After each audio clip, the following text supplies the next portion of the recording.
evening, everyone. On this momentous evening, I'm Juju Chang. Thanks so much for streaming with us. Tonight, ABC News has an exclusive interview with President Joe Biden. Our George Stephanopoulos sat down with the president for his first televised interview since that poor debate performance against Donald Trump.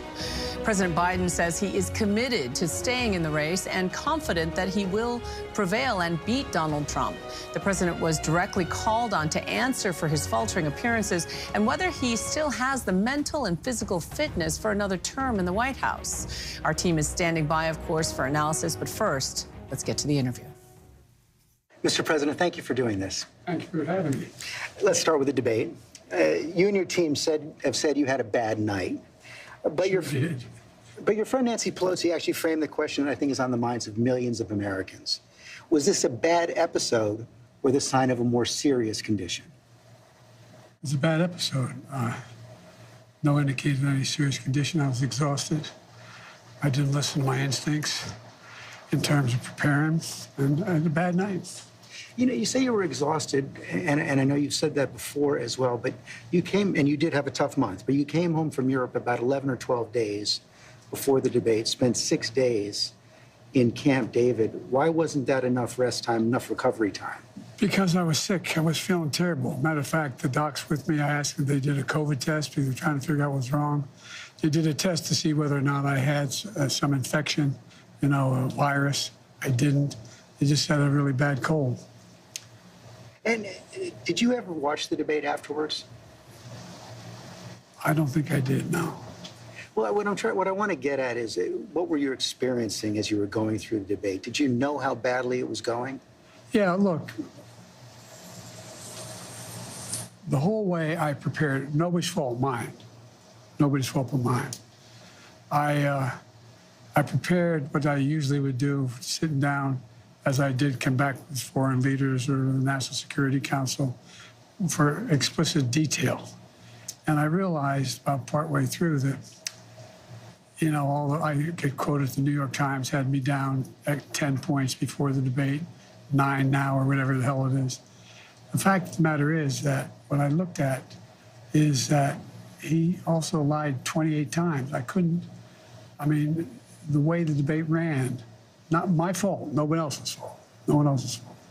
But it seemed like you were having trouble from the first question in, even before he spoke. Well, I just had a bad night. You've had some bad interviews once in a while. I can't remember any, but I'm sure you did. I've had plenty. I guess the question, the problem is here for a lot of Americans watching, is you've said, going back to 2020, watch me, to people who are concerned about your age. And, you know, 50 million Americans watched that debate. It seemed to confirm fears they already had. Well, look, after that debate, I did 10 major events in a row, including until 2 o'clock in the morning after that debate. I did events in North Carolina. I did events in Georgia. Did events like this today. Large crowds, overwhelming response, no slipping. And so I just had a bad night. I don't know why. And how quickly did it come to you that you were having that bad night? Well, it came to me as having a bad night when I realized that even when I was answering a question, even though they turned his mic off, he was still shouting. And I let it distract me. I'm not blaming it on that. But I realized that I just wasn't in control. But part of the other concern is that this seems to have fit into a pattern of decline that has been reported on recently. New York Times had a headline on July 2nd, Biden's lapses are said to be increasingly common and worrisome. Here's what they wrote. People who have spent time with President Biden over the last few months or so said the lapses appear to have grown more frequent, more pronounced, and after Thursday's debate, more worrisome. By many accounts, as evidenced by video footage, observation, and interviews, Mr. Biden is not the same today as he was even when he took office 3.5 years ago. Similar reporting in the Washington Post and the Wall Street Journal. Are you the same man today that you were when you took office 3.5 years ago? In terms of successes, yes. I also was the guy who put together a peace plan for the Middle East that may be coming to fruition. I was also the guy that expanded NATO. I was also the guy that grew the economy. All the individual things that were done were ideas I had or I fulfilled. I moved on. And so, for example, well, that was true then. What's Biden done lately? Today, just announced 200,000 new jobs. We're moving in a direction that no one's ever taken on. I know you know this from the days in the government. I took on Big Pharma. I beat them. No one said I could beat them. I took on all the things we said we got done. We were told we couldn't get done. And part of it is what I said when I ran was I wanted to do three things: restore some decency to the office, restore some support for the middle class instead of trickle-down economics, built from the middle out and the bottom up, the way the wealthy still do fine, everyone does better, and unite the country. But what has all that work over the last 3.5 years cost you physically, mentally, emotionally? Well, I just think it cost me a really bad night, a bad run. But, George, I'm optimistic about this country. I don't think we're a country of losers, that he points out. I don't think America's in tough shape. I think America's on the cusp of breaking through in so many incredible opportunities. This next term, I'm going to make sure we have straighten out the tax system. I'm going to make sure we're in a situation where we have health care for all people, where we're in a position where we have child care and elder care, free up, and all these things. The one thing I'm proudest of is, remember when my economic plan was put forward, a lot of the mainstream economists said it's not going to work. Well, guess what? You now have 16 Nobel laureates, 16 of them in economics, saying that Biden's next term would be, based on what he wants to do, enormous success. Trump's plan would cause a recession, would significantly increase inflation. I've made great progress, and that's what I plan on doing, and we can do this. I understand that, and I'm not disputing that. What I'm asking you is about your personal situation. Do you dispute that there have been more lapses, especially in the last several months? Can I run the 110 flat? No, but I'm still in good shape. Are you more frail? No. I know you Come spoke. keep my schedule. I know you spoke with your doctor after the debate. What did he say?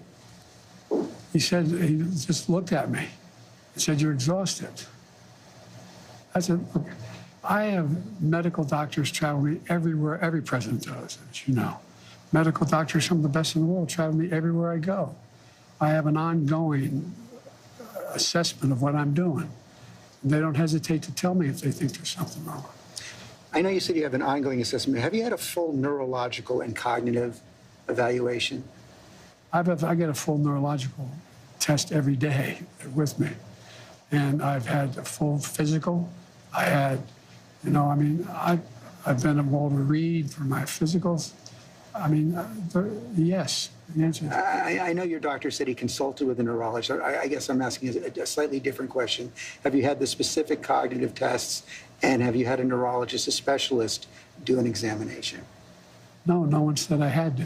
No one said, they said I'm good.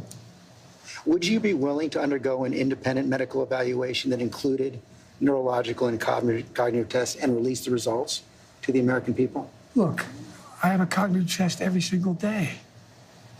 Every day I have that test. Everything I do. Not only am I campaigning, but I'm running the world. And that's not how it sounds like hyperbole. But we are the essential nation in the world. Madeleine Albright was right. And every single day, for example, today, before I come out here, I'm on the phone with the Prime Minister of, anyway, I shouldn't get into detail, but with Netanyahu. I'm on the phone with the new Prime Minister of England. I'm working on what we're doing with regard to, in Europe, with regard to expansion of NATO and whether it's going to stick. I'm taking on Putin. Every day, there's no day I go through, there are not those decisions I have to make every single day. And you have been doing that, and the American people have been watching, yet their concerns about your age and your health are growing. So that's why I'm asking, to reassure them, would you be willing to have the independent medical evaluation? Watch me there's a lot of time left in this campaign. It's over 125 days. So I'll make a decision. The right answer right now is no, you don't want to do that right now. No, I've already done it. You talked a lot about your successes at the beginning of this interview, and I don't want to dispute that. I don't want to debate that. But as you know, elections are about the future, not the past. They're about tomorrow, not yesterday. And the question on so many people's minds right now is, can you serve effectively for the next 4 years? George, I'm the guy that put NATO together, the future. No one thought I could expand it. I'm the guy that shut Putin down. No one thought could happen. I'm the guy that put together the South Pacific Initiative with AUKUS. I'm the guy that got 50 nations, out, not only in Europe, outside of Europe as well, to help Ukraine. I'm the guy that got Japanese to expand their budget. So, I mean, and for example, when I decided we used to have 40% of the computer chip, and we invented the chip, that little chip for the computer chip. It's in everything from cell phone to weapons. And so we used to have 40%, we're down to virtually nothing. So I get in the plane against the advice of everybody, and I fly to South Korea. I convinced them to invest in the United States, billions of dollars. Now we have tens of billions of dollars being invested in the United States, making us back in a position where we're going to own that industry again. We have, I mean, I just, anyway, I don't want to take too much credit. I have a great staff. But I guess my point is, all that takes a toll. Do you have the mental and physical capacity to do it for another 4 years? I believe so. I wouldn't be running if I didn't think I did. Look, I'm running again because I think I understand best what has to be done to take this nation to a completely new level. We're on our way. We're on our way. And look, the decision recently made by the Supreme Court on immunity, you know, the next president of the United States, it's not just about whether he or she knows what they're doing. It's not about a conglomerate of people making decisions. It's about the character of the president. The character of the president is going to determine whether or not this Constitution is employed the right way. And we should note that ABC News offered Donald Trump the same opportunity for a one-on-one interview, and he declined. We'll have more of George Stephanopoulos' exclusive interview with President Biden in just 60 seconds. Stay with us.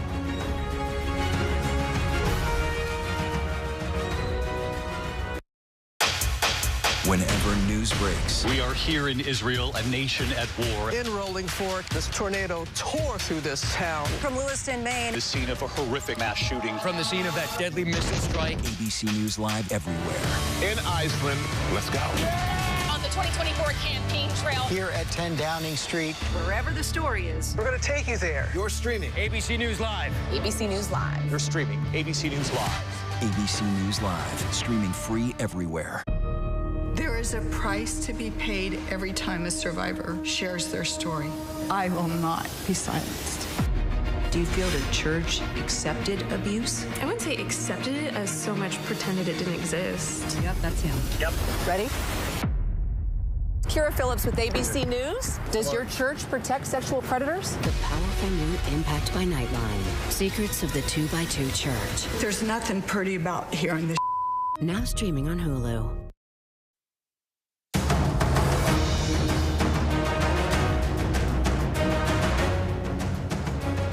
Welcome back. Let's return now to ABC's George Stephanopoulos' exclusive interview with President Joe Biden.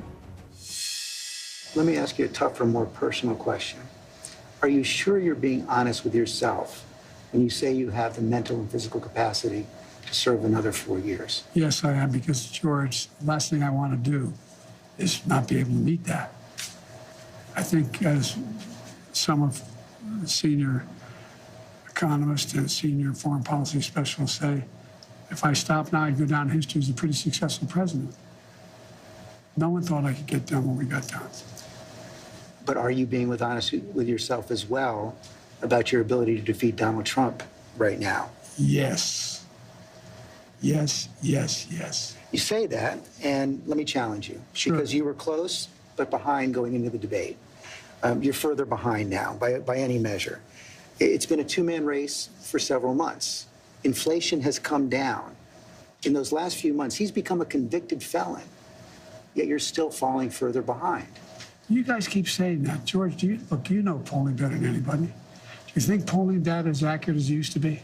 I don't think so, but I think when you look at all of the polling data right now, it shows that he's certainly ahead in the popular vote, probably even more ahead in the battleground states. And one of the other key factors there is it shows that in many of the battleground states, the Democrats who are running for Senate and the House are doing better than you are. Well, that's not unusual in some states. I carried an awful lot of Democrats last time I ran in 2020. Look, I remember them telling me the same thing in 2020. I can't win. The polls show I can't win. Remember 2020, the red wave was coming. Before the vote, I said, that's not going to happen. We're going to win. We did better in an off year than almost any incumbent president ever has done. They said in 2023, all the tough races, we're not going to win. I went into all those areas, all those districts, and we won. All that is true, but 2020 was a close race.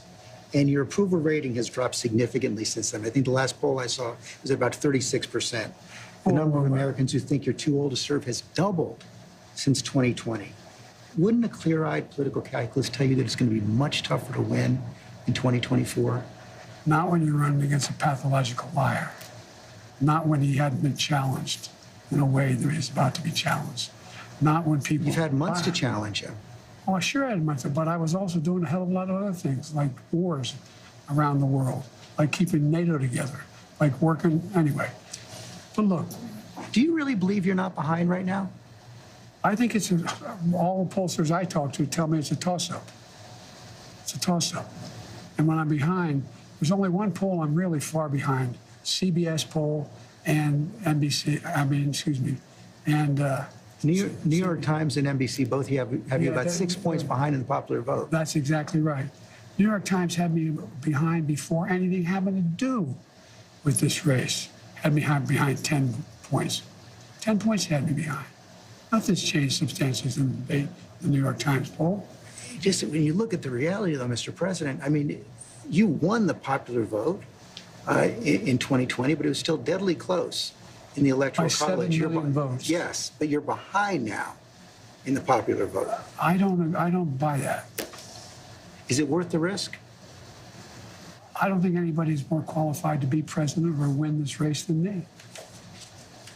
You know, the heart of your case against Donald Trump is that he's only out for himself, putting his personal interest ahead of the national interest.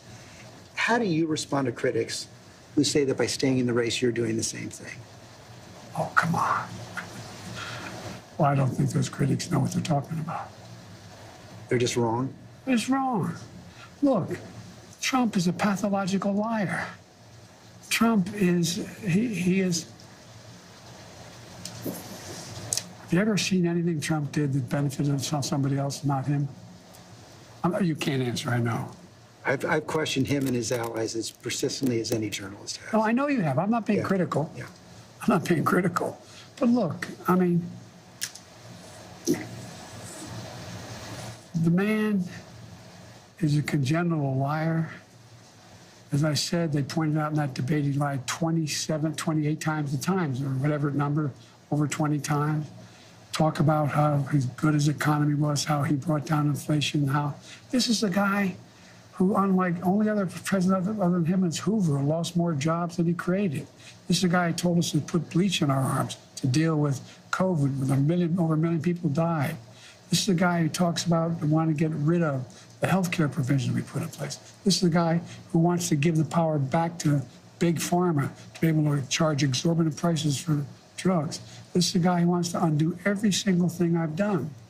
Every single thing. I understand that. I understand that's why you want to stay in the race. But have you convinced yourself that only you can defeat him? I convinced myself of two things.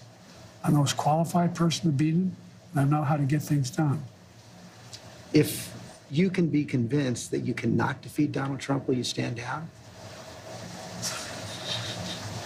Well, it depends if the Lord Almighty comes down and tells me that, I might do that. Well, I mean, on a more practical level, Washington Post just reported in the last hour that Senator Mark Warner is assembling a group of senators together to try and convince you to stand down because they don't think you can win. Well, Mark is a good man. We've never had that. He also tried to get the nomination, too. Mark's not. Mark and I have a different perspective. I respect him. And if Chuck Schumer and Hakeem Jeffries and Nancy Pelosi come down and say, we're worried that if you stay in the race, we're going to lose the House and the Senate, how will you respond? I go into detail with them. I've spoken to all of them in detail, including Jim Clyburn. Every one of them. They all said I should stay in the race. Stay in the race. No one said, none of the people said I should leave. But if they do? Well, it's like, they're not going to do that. You sure? Well, yeah, I'm sure. Look, I mean, if the Lord Almighty came down and said, Joe, get out of the race, I'd get out of the race. The Lord Almighty's not coming down. I mean, these hypotheticals, George, if all... But it's not that hypothetical anymore. I grant that they have not requested the meeting, but it's been reported... I've met with them. I've met with a lot of these people. I've talked with them regularly. I had an hour conversation with Hakeem. I had more time than that with Jim Clyburn. I spent time with many hours, off and on, the last little bit, with Chuck Schumer. It's not like I had all the governors. All the governors.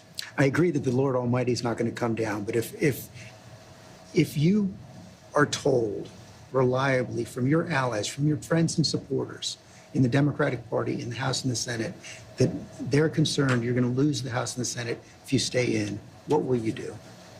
I'm not going to answer that question. It's not going to happen.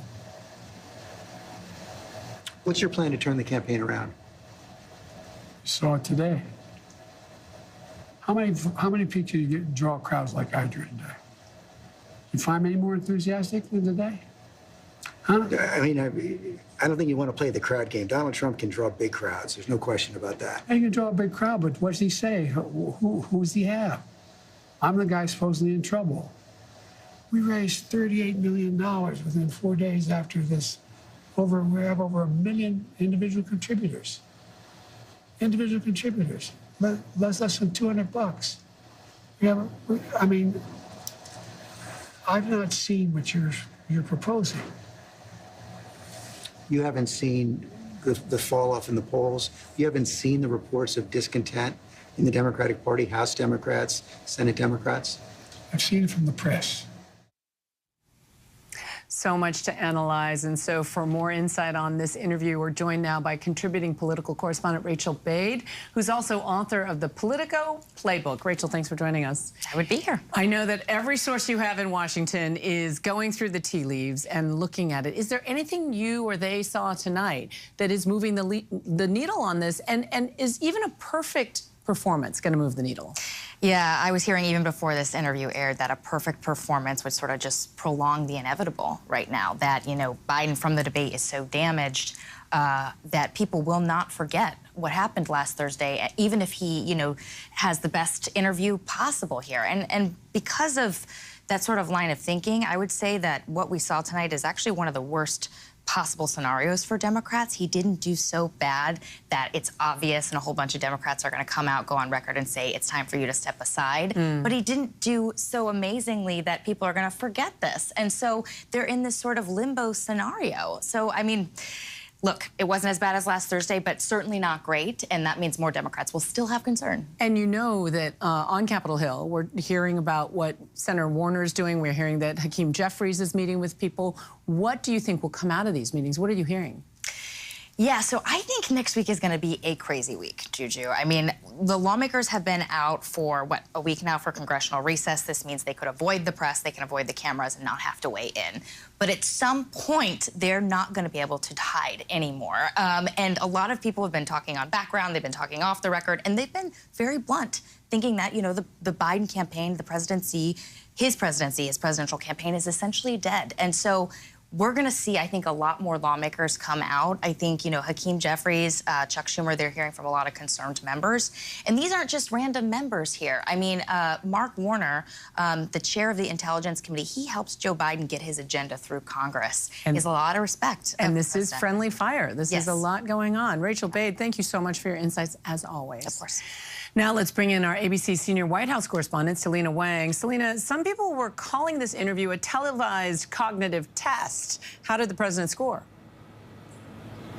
Well, look, this certainly did not quell the panic within the Democratic Party. In fact, it may have increased the schisms here. Now you have the camp of those who think that the president was just fine, that this is how President Biden normally is. And then the other camp who believe that this really underscores the challenges of his candidacy, that he didn't do enough to turn this around. I've been speaking with some donors and allies here who say that this didn't really change the status quo. Yes, it was far better than he did on that disastrous debate, but he didn't do enough to stem the damage here. And you, of course, have lawmakers, donors, and allies who are really waiting out on the sidelines, watching to see how he does in these rallies, in this critical interview, to decide if they want to continue supporting the president or if they want to join the growing chorus of those who are publicly calling him to step aside. And how united is the support inside the White House? What are you hearing from your sources about how the president's interview went tonight? Yeah, I was just talking to the White House, and they're calling this a solid interview.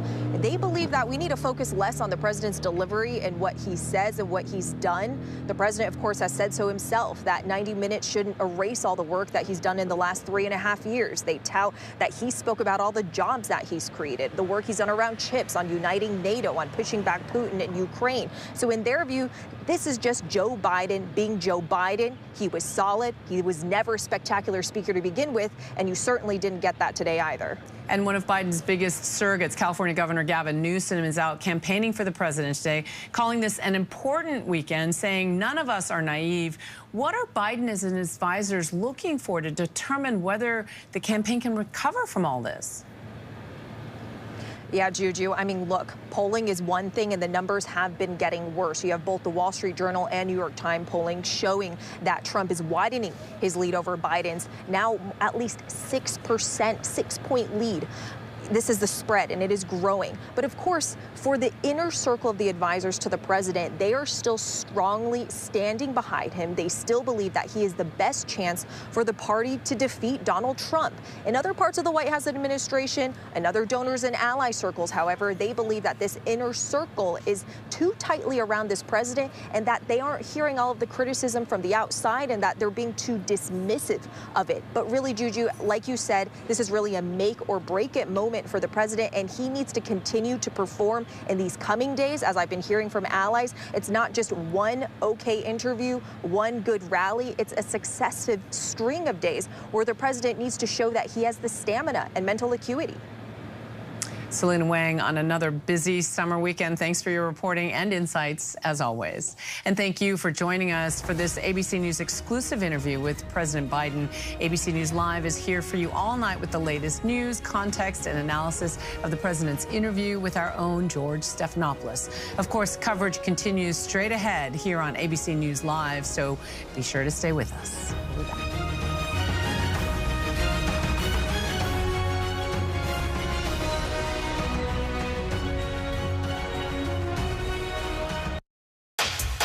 Whenever news breaks, we are here.